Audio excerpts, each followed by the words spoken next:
Hello, dear viewers. Welcome to the third edition of the Spittoon Arts Collective podcast. It's my great pleasure today to introduce Zuo Fei, or Sophie, as she goes in English. She is the editor-in-chief of the Spittoon Literary Magazine, the Chinese aspect of that, the Chinese translation. And she is joining me today to talk about her life, her experiences, and her work through the Spittoon Literary Magazine, all of which will be fascinating. I'm very excited to introduce her today. How are you today, Zuo Fei? Hi, Matthew. I'm pretty fine. Good. Tell me, what time is it over there in Beijing? Well, it's almost 7, I think, but still looks like a daylight time, 'cause it's summer. Yeah. Yeah, I always remember the this time of year in Beijing is particularly beautiful, but also, spring to summer is also a very short time, right? Yes, yes. It's like in between of spring and the summer. 'Cause it actually we are still spending, the May 1st holiday time. So I feel pretty much relaxed. The reason why I ask you about the weather in China is that this time of year is particularly beautiful. So I hope you're enjoying that. Um, Now, we've talked about the Spittoon Literary Magazine. We know that you're based in Beijing. To add some context to our viewers, Sophie, I'm going to read your biography from the Spittoon Lit Mag website. And then I'm going to ask you to tell me a little bit about yourself, the first thing that comes into your head, okay, from your heart. Sure. So, the official bio: Zuo Fei is a resident of Beijing and university English teacher. She runs a WeChat platform that introduces foreign poetry to Chinese readers. She was the featured poet of Spittoon Monthly in May 2020.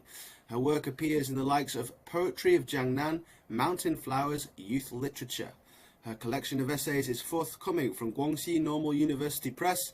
She received an MA from Beijing Foreign Studies University in the year 2000. So that is a long and illustrious career. It's very interesting to interview, to talk about it. But before we do that in great detail, I want to ask you, Sophie, now that I've read your official biography, to tell us more about yourself. Tell us where you're from in China and your story. Yeah, yeah. I mean, the current me sort of like being very busy. I'm a teacher, um, you know, but at the same time, because I I'm crazy about literature stuff, and I'm also doing spittoon, so just being very busy. Um, I come from Wenzhou. It's in the southeast part of China. It's a coastal city, and but actually, I'm living in Beijing for more than 20 years. I think sort of like 25 years. I, you know, usually during Spring Festival, I go back to my hometown, but I do love my hometown, and because of that, I think uh, kind of brings back all my memories about the southern part of China, which really it's like my dream. I think it's important to realize as well that, I mean, Hangzhou is towards the south area of the country, and China is a very, very large, huge country, and everybody knows that, but you need to live there to experience it. So you've been in Beijing for 20 years, and the culture of Beijing, even the language and the accents and the food and everything is really quite different. And you've lived there for 20 years. So do you find that you often miss your home? Is it something that bothers you a lot, or do you get lots of chances to visit? I think, yes, of course, there is a huge difference between the South and the North in China. And that this difference has been there for, I think, thousands of years, especially when, writers, whatever, people kind of dramatize that big difference. But for me, I think I'm quite okay. I kind of, um, I think personally, I have bridged that gap. So now, like my hometown, it just reminds me of this, yeah, the seafood that I love, and the mild weather, and kind of, typical southern gardens. But Beijing, it's a mega city, and China has quite a few mega cities with a huge population. I think for Beijing, I love it just because it's very inclusive, Matthew. Because you lived there for a couple of years, right? You probably really understand how inclusive it is. It has all of the people from from every corner of the whole country, and these days it's getting very international, and also it has a lot of people from a lot of different countries, right? You talked about your writing as well. Does your hometown and do your childhood memories feature in your writing a lot? Does that inspire you? I think maybe, yeah, maybe in the early stage of my writing, you kind of go back to your childhood memories, things like that. But for the current me, I think it's more about the current situation. And also writing is personally, it is for me to get to know the world, the current world better, and the current me better. It's kind of to explore, something unknown. So I kind of like the current world better, even though I know, for example, the COVID and this this war going on in Ukraine, whatever bad things in April, especially this April, a lot of difficulties for people to come over. But I like to meet challenges. Yeah. April is the cruelest month. Yeah, yeah. You know what? A lot of people are talking about that important line from T.S. Eliot's The Wasteland. A lot of Chinese people are talking about that. And I personally like the line very much. Because I just said every mid-April, I will go to Hangzhou to enjoy the spring season there. Also, April is the beginning of like spring and a lot of things. I remember a long time ago, I just read Chaucer, the Canterbury Tales, and I remember the beginning stanza, just it's about April. So a lot of time when I talk to people about April, I think of T.S. Eliot's that line, April is the coolest season in the wasteland, and I also think of Chaucer.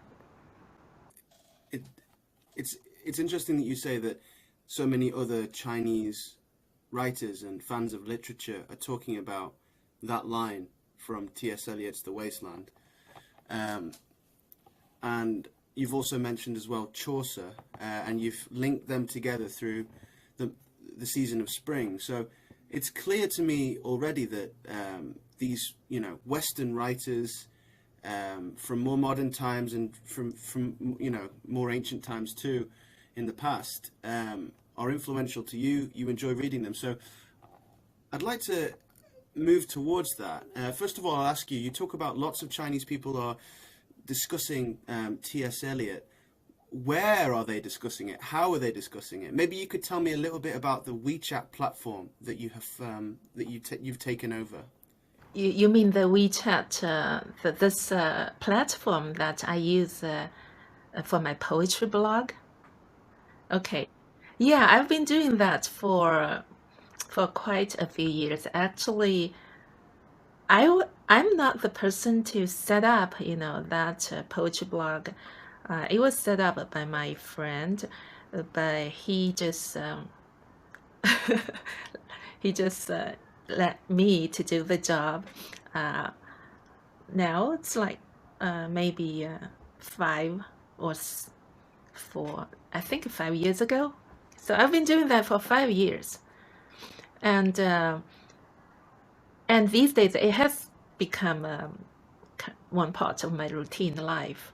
I try to update it every week, but a couple years ago, I did more updatings, but these days things I'm getting busier than before. But what is it? What does it do? Because it has a very compelling mission. I try to introduce foreign poetry to Chinese readers, but since my first foreign language is English, so I also do a lot of translations, basically from English-speaking countries. But also, sometimes, I do translations of, for example, a poet from Germany or from accidentally from France, based on that English translations of that guy. What, Yeah, what do you mean accidentally from France? because yeah, this is a big question because I kind of, maybe I don't trust that English translation very much because, like, hey, it was translated from the French or the German, but now, I'm gonna do the translation from that English version. I I kind of, do not trust that translation a little bit. Yeah. Is there a poet you're talking about in particular? Oh, yeah, yeah. Like, recently, I did translate a couple poems from English of a German poet. She was very important related to, uh, what happened. She was a Jew, related to. What was her what's her name? I need to check that out. You wanted me to check that out? Um, Oh, the only reason why I'm asking is that this is actually extremely interesting. That because as you check, I'm just going to explain. You have provided to myself, to our friends Sarah Costa, David Huntington, Simon Shear. You've given us all a timeless gift by translating our poetry too. I remember that we gave you a number of our poems, and you personally created a project where you translated all of them and published them on your poetry blog platform. And I need to add more context to our viewers because this platform has thousands upon thousands of fans, right? It's not just, you know, um, it's not just a little project. Whenever you publish work on the platform, tens of thousands of people see it, correct? Thank you. Yeah, I think now it's getting more popular. Not just, yeah, of course, I work very hard, like what you said. Sometimes I bring Spittoon authors to my readers, and I do the translation myself. But many times I rely on those important Chinese translators. Like, for example, Matthew, you are a Chinese translator. You just got a translation book published, right? So I'm just gonna introduce your book, but usually your book is about a foreign poet. For example, Rilke, for example, yeah, whatever. Um, yeah, things like that. Yeah, I remember you did. I remember that you did a feature on Rilke. Maybe you could tell us a little bit about that feature. Yeah, yeah. I think I personally like Rilke very much. Uh, actually, actually, I think probably long, long, long time ago in my early 20s, like I got a friend. He was crazy about Rilke, and then with his introduction, I started to read him. Um, but it's like in the past, for example, decades, um, I just like I was reading him for decades and still I couldn't get him. So he's so mysterious, slippery, with so many meanings, especially his elegies. So that is why I like him so much. And I think there are a couple of poets, I mean, the Western poets, they are very important to the Chinese readers, and what we call those, you know, like milestones of modern poets. For example, yeah, Rilke, Yeats, and T.S. Eliot. These three, and plus a couple of others. Yes. That's really fascinating. Yeah, and you know, I think that even more explanation is required to our viewers, because in China the primary social media platform, messaging service, but also many other things, is WeChat, right? So you have the WeChat accounts, and so you'll have your WeChat, your personal WeChat, but then you will sign up for various accounts, which then will send articles to your phone, and it's all very centralized that way. So you have these like massive poetry blogs. There's another one. I remember that you were very kind to translate the poem Macclesfield Hospital, the one I wrote about my brother. Yeah. And that was picked up by another poetry blog that also had 10,000, tens of thousands of fans. And so before I knew it, your translation had featured on this blog, and that person, the owner of this particular blog in China, found somebody to be a voice actor to read the poem and your translation in English and Chinese as part of a performance. And that all happened organically because there's such a culture, you know, with Chinese poetry fans in China using WeChat to kind of understand all this. And that's really fascinating. So I'm just going to move forward a little bit and address one more part of this in my mind. I mentioned before that you were so kind to translate myself and other people writing in Beijing, people that you have referred to as Spittoon poets, right? So the medium of poetry, once you've brought it into Chinese, the images survive from what I would say is a Western context, right? So, you know, I myself, I'm British. Simon Shearer is American Chinese. Sarah Costa is Portuguese. David Huntington is American. So the experiences, the images that they've accrued through their poetry translated to China, to Chinese, what were some of the reactions that stuck in your mind from the fans that absorbed that poetry once it was offered to them in the Chinese language? What kind of reactions did you get? I think, because, I mean, there were a couple of things, like, because my blog, it's, you know, it especially about poetry. So people kind of just know that I'm gonna introduce important or very good poems. So I think maybe people just trust me, you know, like my judgment, or I don't know. Yeah. And number two, you know, talking about my readers, some part of them, like, for example, they are artists, writers, you know, kind of a professional people, but a large number of them, they are young people, because I'm trying, it's like, yeah, I'm getting older, but I don't want to be left behind by the cool young guys. So I'm trying to sometimes like bring music, art also, you know, together with the poetry. And Matthew, I remember like the other day, I just put on a video of, yeah, the like a video of your band, right? Performing in Beijing, right?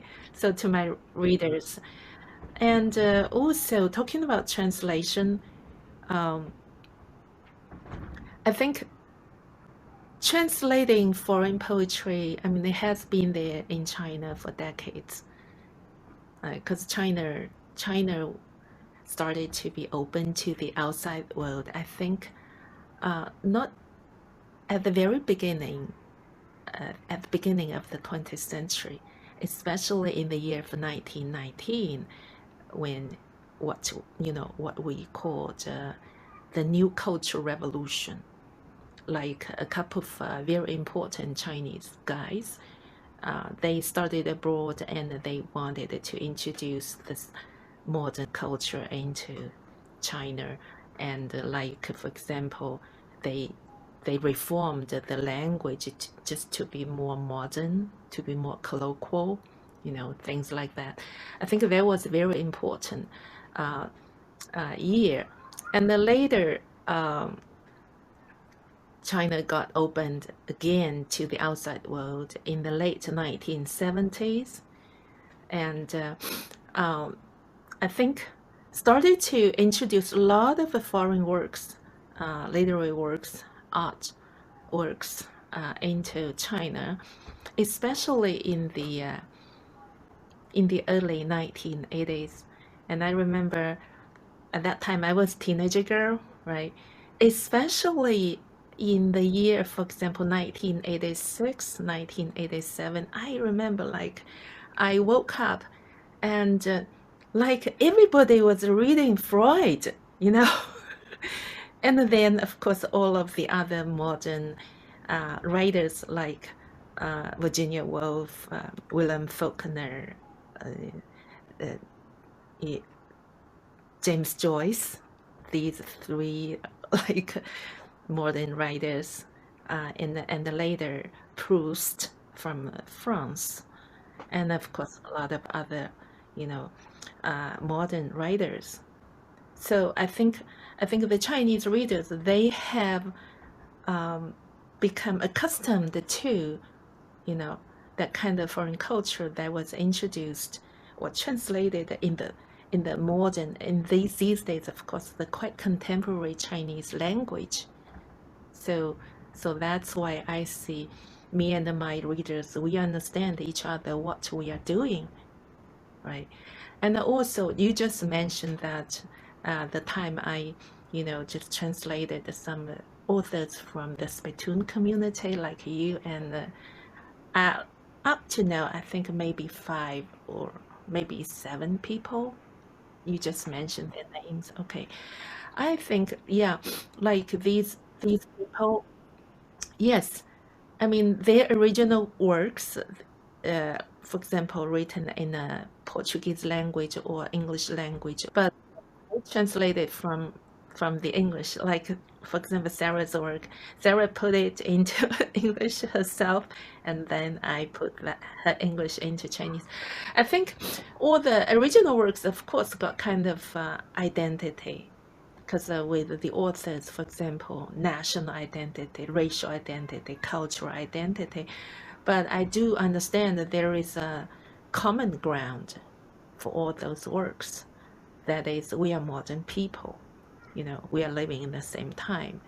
So East or West, we are experiencing the same issues for today's people.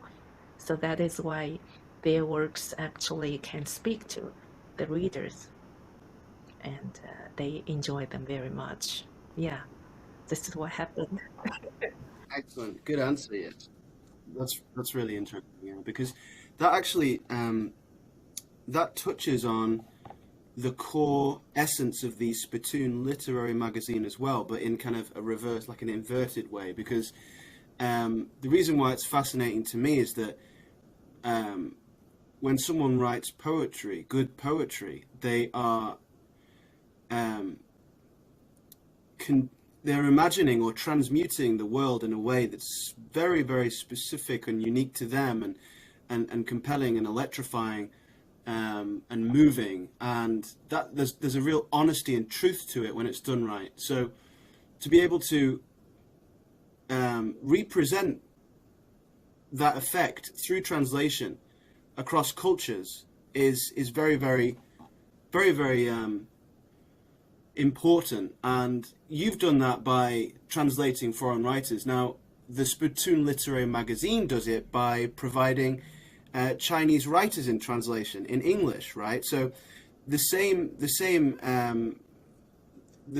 mission applies the other way, right? So Yeah, yeah. we're going to talk about the Spittoon Literary Magazine in a moment. But before we do that, I have one more sort of route of conversation.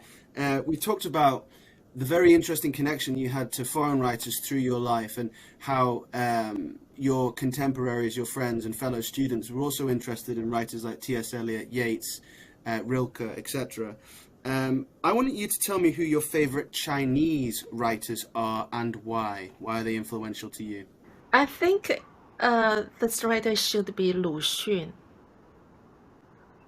Maybe you have heard of him, or maybe you have read a kind of translation by him.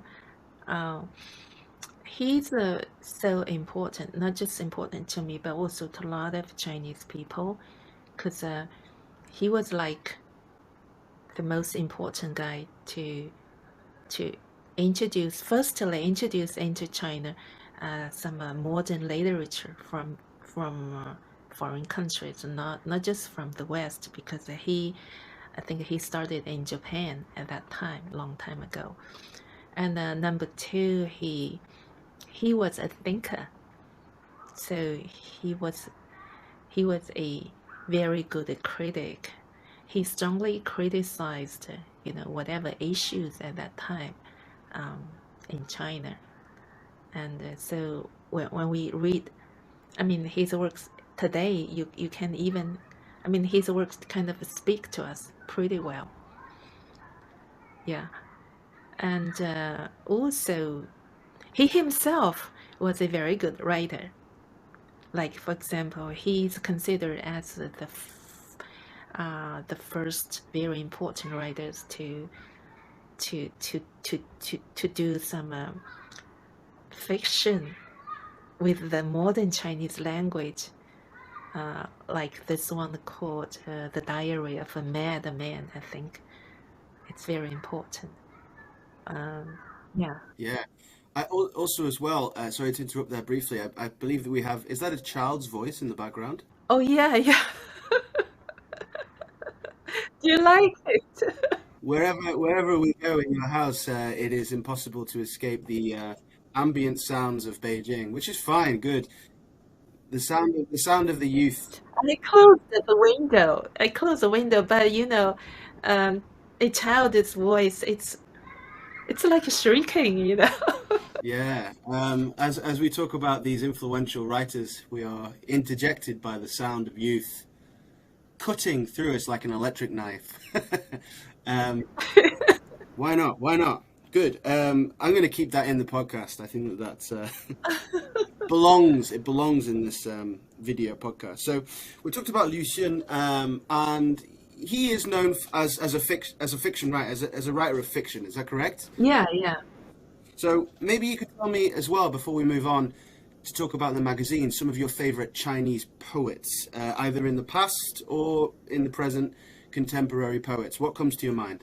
I think in the past, usually I think of those very important poets in ancient China. For example, uh, Du Fu, Li Bai, from the Tang Dynasty. Because in the Chinese language we say Tang Si, Song Ci, because like poetry from Tang Dynasty and poetry from the Song Dynasty. But I do think people focus more on poetry from the Tang Dynasty, and these two poets, they have been translated into foreign languages, and maybe people have heard of them. As to, you mean the contemporary Chinese poets? Yes. Yeah. Well, in the past few years, I was doing this Spittoon Literary Magazine. Actually, I think I'm trying to introduce those important poets into the magazine, so people can check them out from our website. Yeah, we just got this newly cooked website, thanks to Shelley, the editor-in-chief of English. Yeah, so that's spittoonlitmag.com. That's spittoon, LIT, mag.com. And you very kindly as well, work is featured there on the website, references to recent poets that have featured up until the issue number 7 of the magazine. Tell me one name from that magazine that you're proud to have there. I think that should be that long poem about butterfly by this Chinese poet called Lu Xun.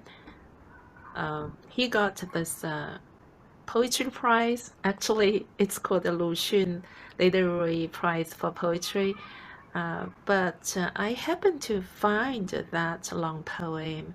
When I read that original Chinese poem, I was like, oh my gosh, because a butterfly is really important metaphor, symbol for the Chinese people.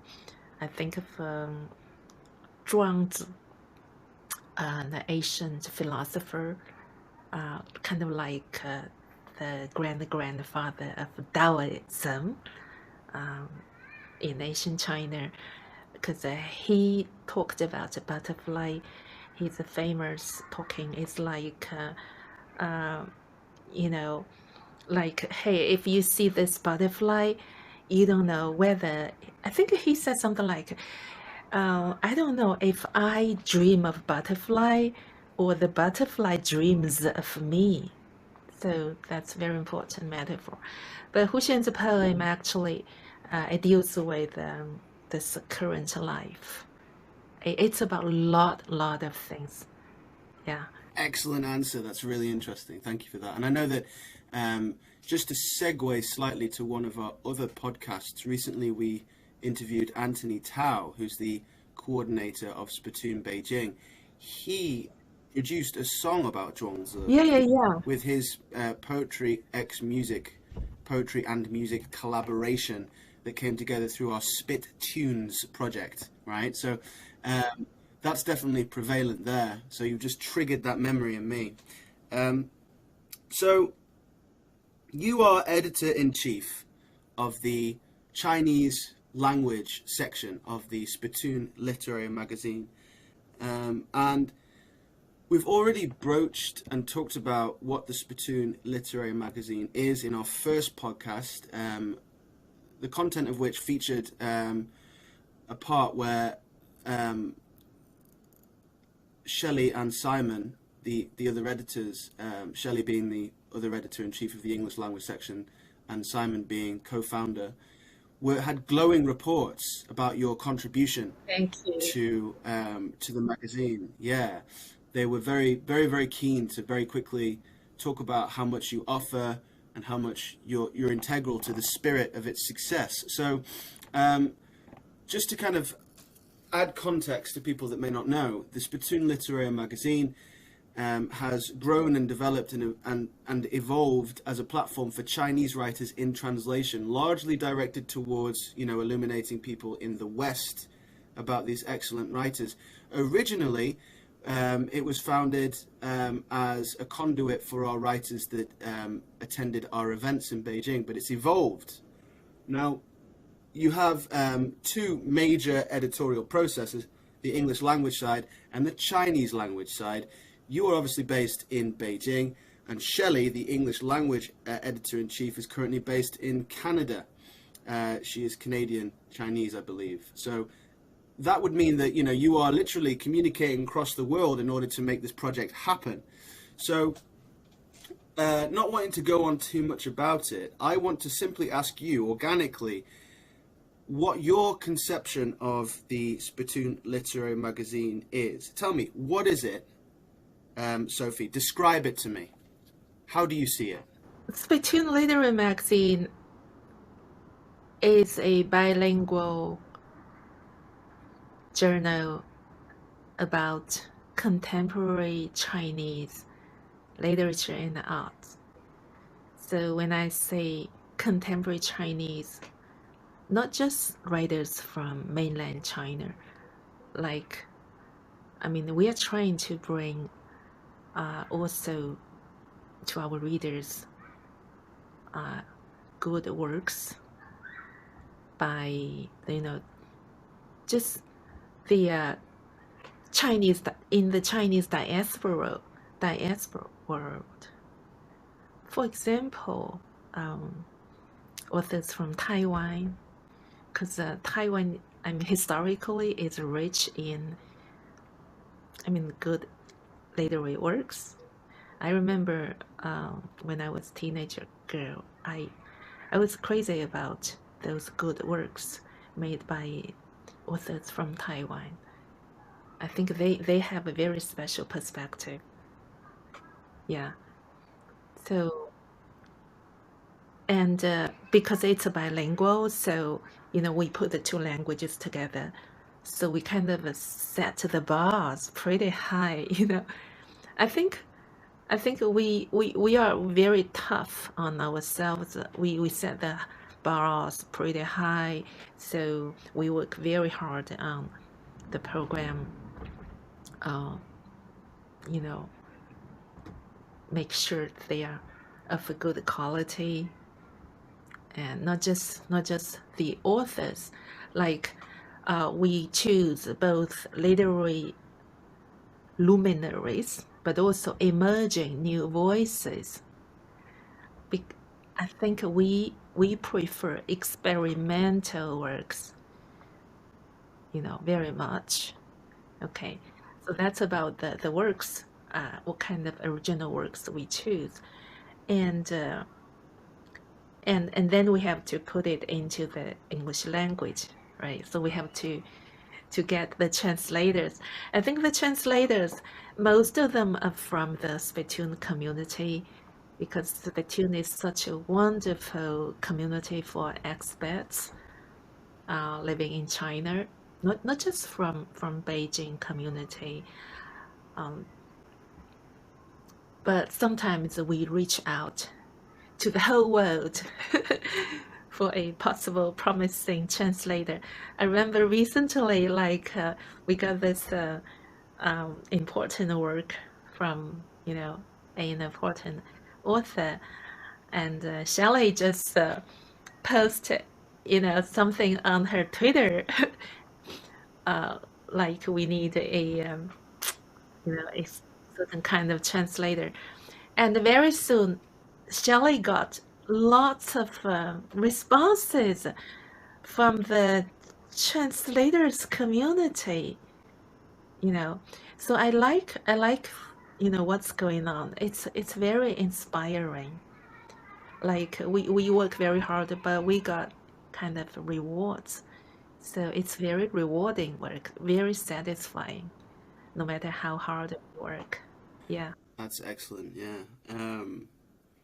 It's really gratifying to see the structure working out to, allow it to evolve and grow, and who knows what it's going to be like in the next few years.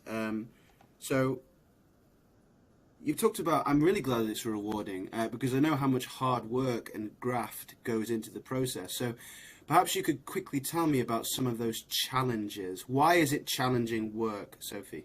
I think that comes back to what translation is about. You have to transform something from that original language to, the target reader into another language. Okay, I think for me, the most difficult part is to transform that tone. The tone is most difficult part. And the number two, of course, is what we call this actually is not what I say, but I kind of agree with that. Linguistic called Neither talked about, translation, and what is important is what Neither calls the equivalency, right? Okay, in many aspects. For example, what about those culturally loaded, words or phrases? How are you going to transform them from one language to another? So that's the most difficult part I think for all the translators, and also for us as me, I work as one of the translators, also as an editor. and for other editors of Spittoon like Shelley and Simon. But I think of course, the process of translation is incredibly important, and you know, can be difficult. But I'm here on the authors page of the Spittoon Lit Mag website, the contributors, and you know, we have the likes of Ai and many more. Just scrolling down here, some I recognize. Li Xun as well, she contributed to our Spittoons project. There are many here. I'm just scrolling down the list, and I invite everybody watching this to check out our website, spittoonlitmag.com, to see the wealth of authors and poets that have featured. Now, this is another big part of your job, is to find these people, right? To contact them, to introduce the concept to them. So perhaps you can tell me a bit more about that, Sophie. I think sometimes, especially recently, I kind of consider myself as a middle woman to just reach out to, you know, the kind of like, because there are so many writers, right? Usually we do we solicitate works. Yeah, solicit works. So we just reach out to a certain writer. But like, personally, I don't know them, but it's a small world, you know. With WeChat, with social media, you can always get connected with somebody. But and then I have to read, for example, his works. I didn't expect to get so busy by reading, you know, so much Chinese. But now it's like, yeah, like which one we should choose, right? Because there are a lot of works. Sometimes I read, for example, a whole collection of fiction or poems, and then I'm gonna, okay, now we're gonna narrow down to these 3 stories, and then we're gonna choose one of them, or you know, like 100 poems, and then we choose 4 or 5 poems. So it involves a lot of reading, a lot of works. Yeah. And sometimes, yeah, sometimes it's hard. It's hard. Matthew, let me just tell you, sometimes, like the other day, I just told Shelley and Simon, like, you know, for example, I like this author, but it's hard to attract this guy's attention, right? So you kind of like continue the seeking, the pursuing, the chasing, like you're chasing a hot boyfriend. My goodness. That's a really funny way of looking at it, yeah. Chasing someone to go on a date or something, and they're being elusive about it. Yeah, but I think as we are getting more and more popular, I think, and people like to be, you know, to be translated by us. Yeah. Good. So I feel like we've talked about the process a little bit. We've talked about the mission of the magazine, what it's trying to do. We've talked about why it's rewarding for you, but we've also talked about the challenges as well. So I think that we've covered it really quite well. We could talk more about it, but I don't want to pull that on too much, because sometimes when we focus on one aspect of Spittoon, we could talk about it for hours, right? So I have to bear in mind the sort of general strategy of this video cast. Because there are so many happenings in Spittoon, right? You're right. Yeah, it's a nebulous universe, right? So that's a good segue into asking you about Spittoon in general, right? So before we talk about it in general, I'll ask you, how did you know about Spittoon? Tell us the story about how you found out about it. Years ago, I remember it should be the spring of 2018, because I remember that because that's probably in the late March, there came a snow, you know, there was something very special. And I got this American colleague, and he just told me there was an event at Bookworm. You remember that Bookworm, Matthew? Oh, yes. It's Yeah, it used to be kind of like a bar, also a bookstore kind of thing, cafe, whatever. It's everything. And a lot of expats, they hang out at Bookworm. They got a lot of events. And that event was Bookworm's International Literary Festival. And the one part of that was about Spittoon. And so I went to that event. Actually, it was like a translation workshop.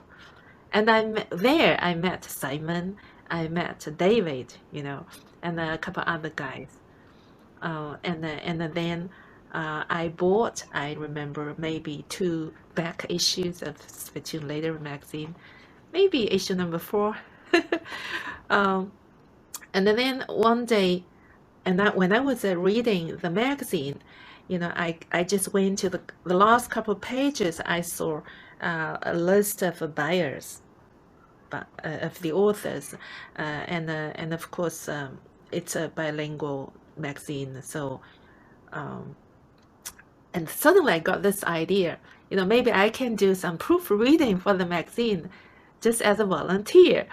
And I got Simon's social media. So I just messaged him, and he said, okay. And then maybe in the next a few months later, I just got a message from Simon. He asked me, would you like to do a piece of translation for the magazine? Well, I was like, well, I don't know. My translation could be shitty, whatever. but why not try? So that's how I got involved with Spittoon. I also remember the first Spittoon event I went to. It was at a ball house, and then there I saw David. It's like David was the only guy I know about Spittoon because that day Simon was not there. But then David introduced me to you, Matthew. A long time ago. I remember you were sitting at the door of the ball house, sipping a bottle of beer, but we didn't talk much. I remember I just said hello, and then when I left, okay, I said bye bye. Yeah, you were also smoking, drinking beer. Sounds right. Yeah, at a ball house, long time ago. Yeah, the lovely venue that, wasn't it? Basically, that was a that for me paints a picture of the beauty of the hutongs, because the hutongs being the sort of narrow alleyways and side streets of the traditional sort of older city of Beijing. um, you'll be walking down a hutong and you'll open a door and it will open to a completely different dimension, almost like a huge space. It makes me want to see aerial photographs of the hutongs, actually, because when you're walking through the alleyway, you think that it's just an alleyway. You can't conceive of the spaces that you open the door to. But the Ball House was this huge, really quite large venue with almost kind of a treehouse vibe, because you had this raised platform that people could go on, and there were like pillows and stuff, and it created this kind of like natural sort of arena auditorium of the other end of the venue where we had our poetry reading. But it was also, a friend of mine described it as, if a millionaire's son had a rumpus room, it would be the Ball House, right? So that was a really good time. And obviously that has moved now to the poetry night has moved to Camera Stylo, which is the current home for all of Spittoon's activity in Beijing. The poetry night, the fiction night, storytelling night, and the book club. So yeah, there's been a real evolution there, and it's great. It's great to talk to you about the success of it too, because there was a danger of it only being for expats, but increasingly more and more Chinese have become involved and enjoy the events. And I think that we've always been conscious of trying to cater for the expat community, which is largely English language, but also the Chinese community as well. So I think that I don't know, I feel like you've really correctly, expertly summarized the vibe of Spittoon. And I don't want to draw that out too much and water it down. So I'm going to ask you then what the future of the Spittoon collective will be, or how do you want it to turn out? What do you foresee for our future in China and in Beijing? I think Spittoon is full of talented people. It is like a hotbed of crazy ideas. Who knows what can happen next? I mean, so it's like, an unknown world, which is why I like it so much. It's like poetry. Yeah. When you say it's an unknown world, can you elaborate a little bit about what you mean? I mean, it's a land that you can explore. Yeah. And of course, it's a literary and arts collective, so it's related to culture. If culture is a scripture today, then Spittoon is like this roof, under which we get together, not just for the Spittoon community, but for the whole literature and arts industry.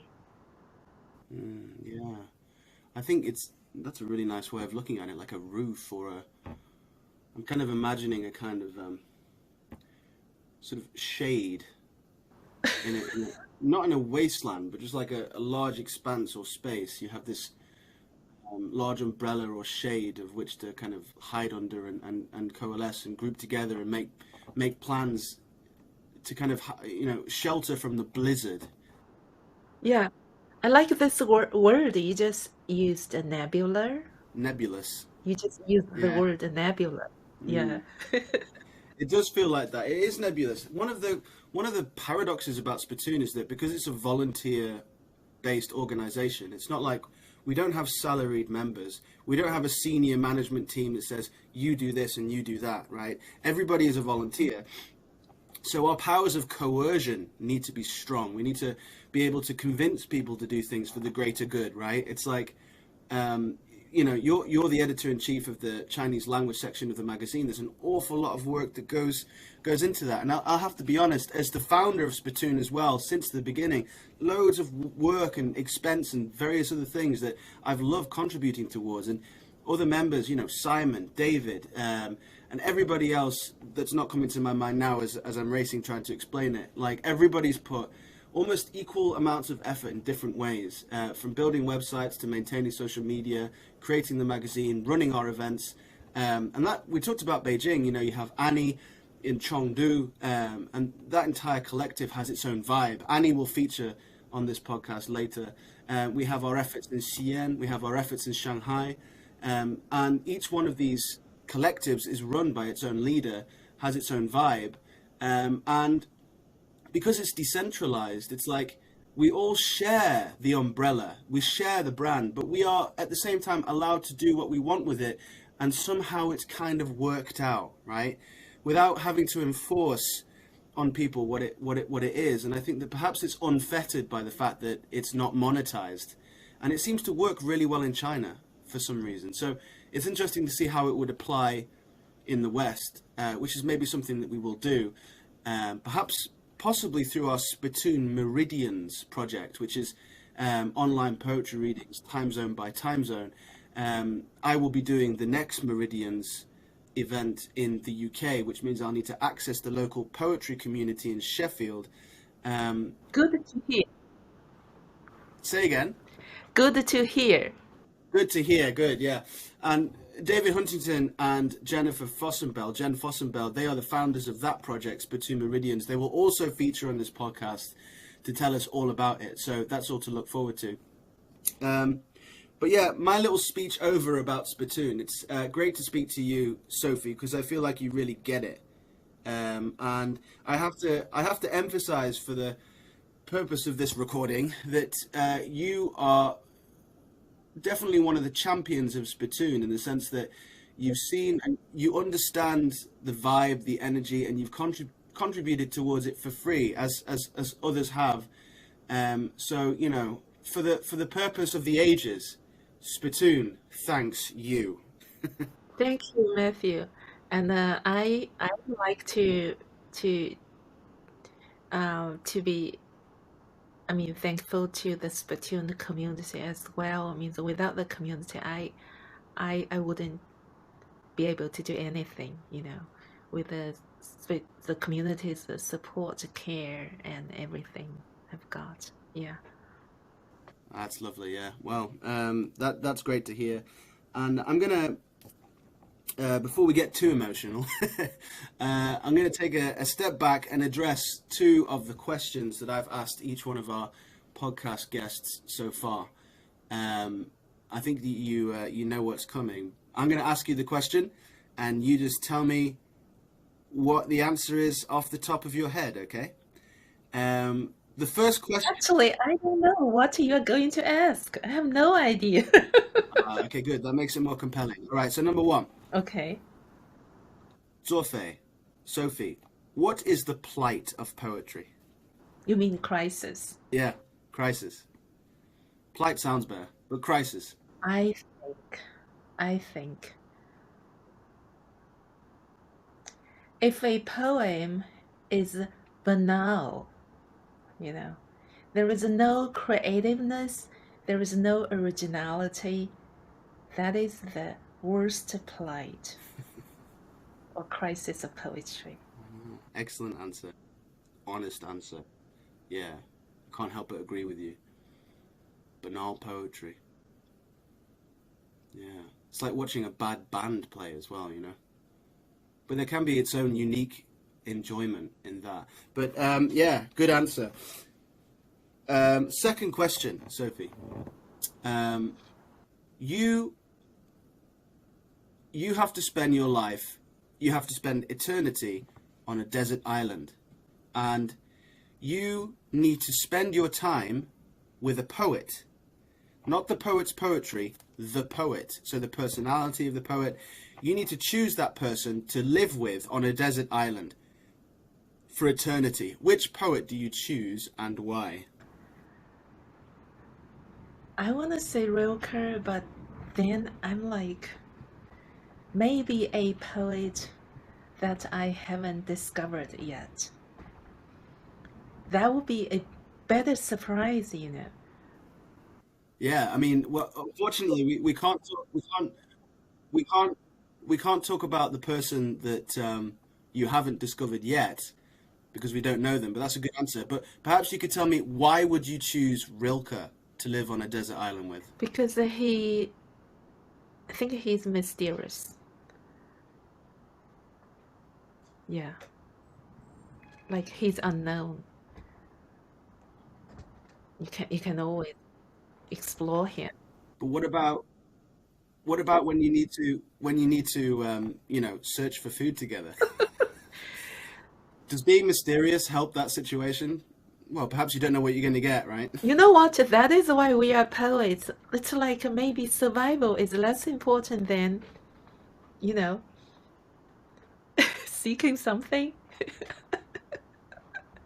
Good answer. Okay, I think we'll leave it there because I think that's Mm-hmm. that's a good sort of summary.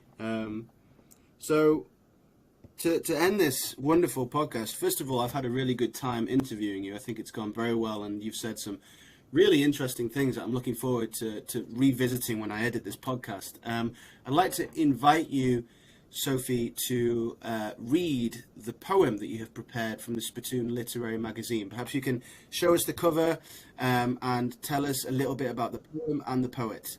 Yeah, I'm gonna read a poem. It's a long poem. I'm just gonna read the first stanza and the last stanza from our latest magazine, issue number 7. The author is a young Chinese poet called Qige Toma, and the title of the poem is Dante's Request. I like Dante,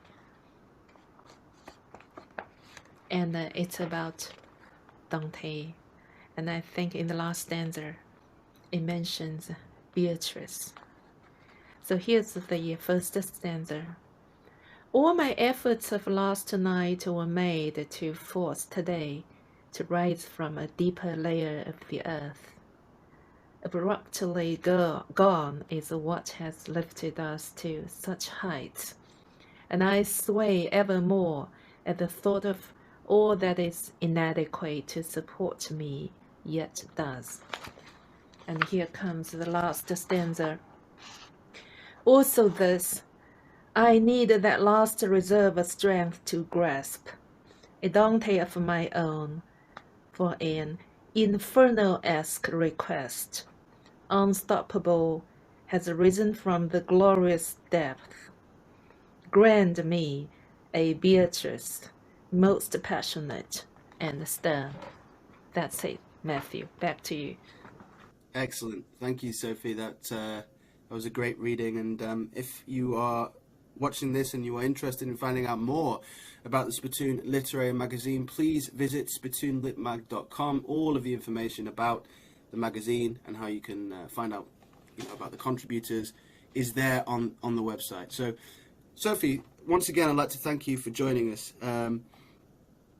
And I hope that we can continue to work together, creating wonderful projects. And are there any words you'd like to end the podcast with today? Is there anything you'd like to consign to history?